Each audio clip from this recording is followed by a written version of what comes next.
Ayez une bonne attitude et tout ira bien. Quelle sottise! Hey, ça, c'est pas dans mon livre. Hein? Non, c'est pas dans ton livre. Quand l'attitude va, tout va. Richard, ça peut-être que tu ne le dis pas non plus, mais tu parles d'attitude et je vais revenir à ce que toi tu dis, mais on entend ça sur toutes les scènes. Quand l'attitude va, tout va. C'est probablement la pire sottise qui est dite dans notre industrie. Moi, j'ai une bonne attitude, Richard. Moi, je suis un jouisseur. Dans mon livre, j'ai 2 titres sur la jouissance. Le premier chapitre a 4 lignes. Puis je dis aux gens, si vous n'avez pas compris ce chapitre-là de 4 lignes, allez lire le prochain. Il y a 25 pages sur la jouissance. Je suis au-delà de l'épicurien. Je suis un jouisseur. J'ai une bonne attitude. Mais j'ai eu de la merde hier. Je vais en avoir aujourd'hui, puis je vais en avoir encore demain. La bonne attitude n'est pas la clé du succès et du bonheur. C'est important. Puis même des fois, c'est important d'en avoir une mauvaise. Mais toi, tu affirmes dans ton livre, et là, je te cite encore une fois. Là, c'est toi qui vraiment qui le dis. D'accord. Notre attitude est responsable des portes qui s'ouvrent aussi bien que de celles qui se ferment dans notre vie. Ça, pour moi, Richard, avec tout le respect et l'amour que j'ai pour toi, je te regarde dans les yeux, c'est du langage de yoga. J'ai mis ta théorie à l'épreuve hier chez nous. Quand je suis assis, moi, dans mon divan chez nous, j'ai une vision sur une des chambres de bain que j'ai en haut et la porte était entrouverte. Et là, Richard, j'ai eu une attitude extraordinaire. J'ai eu une attitude de merde. Je passais à travers toutes les attitudes, ma porte n'a jamais bougé. Ce qui a fait bouger la bâtisse de porte, là, c'est les actions. Je veux qu'elle rouvre, je m'en vais l'ouvrir, je veux qu'elle ferme, m'en va fermer. Les gens se reposent sur ces belles phrases-là, ces belles recettes de Kool-Aid-là qui sont données dans l'industrie. Ayez une bonne attitude. Tu dis, c'est la force de notre attitude qui détermine notre altitude dans la vie. Ça aussi, c'est un langage comme l'altitude. L'altitude, c'est l'action qui nous la procure. C'est pas juste l'attitude. L'attitude est importante. Oui, mais l'action posée avec une attitude de merde, ça donne une action de merde. Non. Non, je vais te donner un exemple. Okay, écoute, je veux te laisser parler, mais ça, tu me pompes. Je suis intéressé. Tu me pompes. Ah ouais, donc.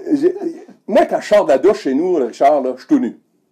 Ouais, ça, on le sait déjà. On n'a pas de webcam. Puis faites-vous pas de vision personne. Et quand je sors de la douche chez nous, je peux tourner à droite puis prendre la porte de ma chambre de bain, m'en aller dans ma chambre, m'habiller enfoncé, me tirer la ceinture un peu, mettre un veston, puis là, je reviens de voir. Là, je te parle d'une expérience vécue il y a peut-être 4-5 ans. Je revenais me voir devant le miroir, avec dans mon porte-monnaie, dans ma poche arrière, une carte de Nautilus que j'utilisais pas. Hein? J'étais abonné, mais je l'utilisais pas. Là, je revenais devant le miroir, puis j'avais à peu près une vingtaine, 20-30 livres à perdre. Puis là, je me regardais, je dis, ouais, pas si pire que ça, finalement. Puis je partais faire ma journée avec ma carte de Nautilus dans les poches à rien faire, puis à manger tout croche encore. Il y a un jour où j'ai eu une attitude de merde. Au lieu de tourner à droite, j'ai tourné à gauche. Flambant nu, à gauche, direct devant le miroir. C'est un grand miroir, et je prends de la place dans le miroir. Richard, je me suis vu dans des positions, j'ai vu des parties de mon corps que je n'avais jamais vues de ma vie. J'étais célibataire à ce moment-là. C'était pas beau à voir. Je me suis écœuré. Je me suis fait monter l'émotion de l'écœurantite aiguë de ce que je voyais, une mauvaise attitude. Et à partir de là, j'ai perdu mon 30 livres. Donc, oui, il faut avoir une bonne attitude. Des fois, c'est bon de s'en payer une mauvaise, mais c'est pas en restant assis dans notre divan, en ayant une super bonne attitude, qu'on va faire bouger des portes ou qu'on va faire monter en altitude ou qu'on va déplacer des montagnes, comme le dit notre ami Guy Cabana. Ben, je suis désolé de te reprendre, mais moi, tu m'en prendrais. Ce que je vois, là, c'est simple. C'est que ton attitude de bourreau, tu l'as switché pour ton attitude de meilleur coach. Parce que ton bourreau, lui, il va t'écœurer, mais en même temps, il va te garder dans le déni. Il va te garder dans l'illusion de dire, regarde, c'est pas grave, t'es correct, il y en a des pires que toi, puis tout ça. Tandis que le coach, lui, il te lâchera pas. Lui, il va te coller au derrière, puis s'il faut qu'il te brasse le derrière, comme tu fais si bien, mais c'est ça qu'il va faire. Puis je pense que on revient à ce qu'on disait tantôt parce que je pense que c'est important. Quand on parle d'attitude, l'attitude à la base, si tu en veux une puissante, là, il faut qu'à la base, tu sois capable de comprendre la différence entre la confiance en soi et l'estime de soi. Il faut que tu sois capable de savoir, OK, c'est quoi mes compétences, c'est quoi mes talents, c'est dans quoi je suis bon, tabarouette, puis c'est dans quoi surtout que je ne serai jamais bon. Puis après ça, tu regardes au niveau de ton estime de soi. C'est quoi l'image que j'ai de moi? C'est quoi l'image que je pense que les autres ont de moi?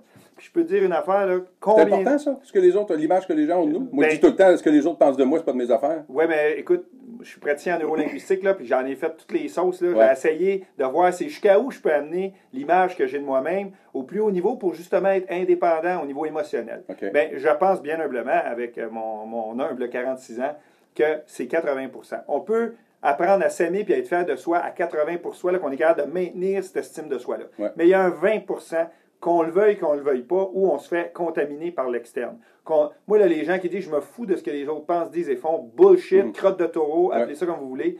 Mais ce 20%-là, c'est là que j'embarque avec ma théorie, que ça aussi, j'apprendrai rien à personne ce matin. On est la somme des 10 personnes qui nous entourent. Alors moi, mon 20%, là, que j'ai besoin de valider une fois de temps en temps, si je suis encore sur la coche, si je suis encore correct, si je suis encore une belle et bonne personne, bien, je m'entoure de 10 personnes autour de moi qui, eux autres, me font sentir sa coche. Mais tous ceux qui ont le malheur de tomber dans l'autre colonne, où ils me font douter de moi dans ces 10-là, je vous dis, j'ai un piton extraordinaire qui s'appelle Eject. Puis j'ai plus besoin de ça dans ma vie à 46 ans. Des gens qui font douter à Richard de la belle et bonne personne qu'il est. Oui, je griche, mais je suis sur le poste. C'est KRL 89. Bonne page. Ça, c'est 5 $. J'adore ton approche. En fait, et d'ailleurs, j'en profite pour dire aux auditeurs, ce que vous entendez dans cette émission-là, c'est pas un combat de coq. Que ce soit Richard ou que ce soit Daniel la semaine passée ou notre prochain invité la semaine prochaine, ou en fait tous les invités, c'est un débat. Des fois, les gens me disent sur Facebook, Jean, tu débats beaucoup, tu te justifies beaucoup. Je me justifie pas, j'ai un point, puis je l'exprime, puis Facebook, c'est une place pour s'exprimer justement. Puis ce que ultimement j'espère, c'est que vous, les auditeurs, comme je l'ai dit à la première émission, c'est pas une émission que je fais pour moi ou pour Richard Aubé ou ma mère ou Patoff le clown. Je le fais pour les auditeurs. Vous écoutez ça, vous prenez ce qui fait votre affaire là-dedans ou ce qui vous fait réfléchir. Si ça vous a fait réagir, ben tant mieux. Si ça vous fait réfléchir, ben encore mieux. Pour ultimement peut-être agir, soit en écoutant Richard ou en m'écoutant ou en écoutant quelqu'un d'autre, mais ultimement en vous écoutant vous-même. Une autre chose dont tu parles dans ton livre, et celle-là, ça me fait friser les cheveux. J'en ai pas beaucoup. Ils sont gris, mais ils frisent pareil. Il n'y a pas de problème, il y a juste des opportunités. C'est une phrase, encore une fois, qu'on entend sur toutes les scènes de la bouche des Yoda, puis je pense que tu y crois toi aussi. Ben, baptême, vous vivez où, vous autres? À penser qu'il n'y a pas de problème, il y a juste des opportunités. Un problème, c'est un problème. T'en as un, mets-toi en petite boule, braille pendant 3-4 jours, puis à un moment donné, accepte ta part de responsabilité dans le problème. Si tu as blessé quelqu'un dans le problème, va t'excuser, réalise ce que tu as fait, excuse-toi, apprends, puis baptême, se passe à autre chose. Tu sais, moi, je trouve qu'une chose comme ça, c'est de la merde, Richard, c'est de la merde. Quand même qu'on mettra du parfum par-dessus, baptême, ça demeure de la merde. Un problème, c'est un problème, puis une opportunité, c'est une opportunité.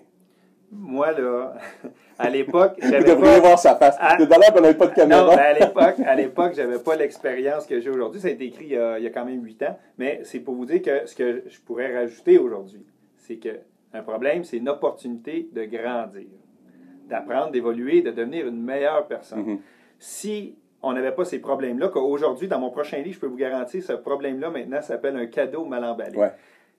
C'est ce que je dis souvent aux gens. Je suis, moi, dans mon approche Hulk, un cadeau mal emballé. Faites-en ce que vous en voulez. Oui, mais combien de fois dans notre vie, on reçoit des cadeaux mal emballés? Puis c'est quoi qu'on fait? C'est qu'on se pousse de ça. On veut le donner à quelqu'un d'autre, puis ce que tu fuis te suit et grossit. Puis c'est épouvantable comment le jour de la marmotte s'applique. Ouais. C'est qu'à un moment donné, ça revient dans ta vie. Puis là, tu comprends pas pourquoi que ça revient encore. Puis tu dis, Colin, ce cadeau-là, c'était pas pour moi. Je suis désolé. Quand tu as décidé de te pousser ou d'essayer de le donner à un autre, c'est ton nom qui est marqué dessus. Fait que l'univers, dans sa grande sagesse, va dire, OK, parfait, tu refuses la livraison, on retourne ça à l'entrepôt, il va juste grossir, moisir. Mec, je te le ship dans 3 ans. Tu vas capoter. Mm-hmm. Et combien de gens je vois en coaching, comme je vous dis, là, depuis des années, qui les cheveux me frisent, moi aussi, là. Toujours les mêmes problèmes d'argent, problèmes avec leur couple, problèmes au niveau de leur job, problèmes au niveau de leur santé. Ces gens-là ne comprennent pas que la vie, à chaque fois qu'elle t'y envoie ce maudit cadeau-lettre-là, que si tu prends le temps de le déballer, il est vraiment là, le cadeau. Et le cadeau, c'est la leçon de vie. Puis une leçon de vie, bien, ça se vit. C'est pas quelque chose que tu peux apprendre dans une conférence, que tu peux apprendre à la radio, que tu peux apprendre dans un livre. Non, non, faut t'à vivre. Faut que tu te scratches, là. Puis un problème, là, c'est ça que je trouve génial, c'est que si tu es capable de le voir comme un bonus d'apprentissage, le problème, l'erreur, dans le fond, c'est de la répéter. Quand tu as compris c'était quoi le problème puis que tu l'as résolu, c'est la seule affaire que la vie a trouvée pour te faire justement réaliser que tu l'as le potentiel, tes compétences puis tes ressources sont illimitées. Il y a plein de gens autour de toi qui l'ont la Christie de réponse. Mais si tu restes dans l'ego, mais c'est ça. Reste avec ton problème, puis dans 5 ans, on se reparlera, puis on va sortir la cassette là, et on va juste fine-tuner le son. Ouais. Ça va être la même maudite. Ce que tu nous dis là, Richard, me fait beaucoup penser à un des piliers de mes conférences, le sens des responsabilités. Souvent, dans mes conférences, je dis aux gens, levez la main celles et ceux qui aiment le sexe. Puis là, je m'apprête à leur parler du sens de responsabilité. Fait que là, tout le monde me regarde et il s'en va où avec son affaire de sexe? Là, tout le monde lève la main, parce que pas mal tout le monde aime ça. Laissez la main levée maintenant à celles et ceux qui en ont suffisamment. Là, il y a une couple de mains qui se lèvent. Et le parallèle que je fais entre les deux, c'est tout le monde en parle, personne ne le fait.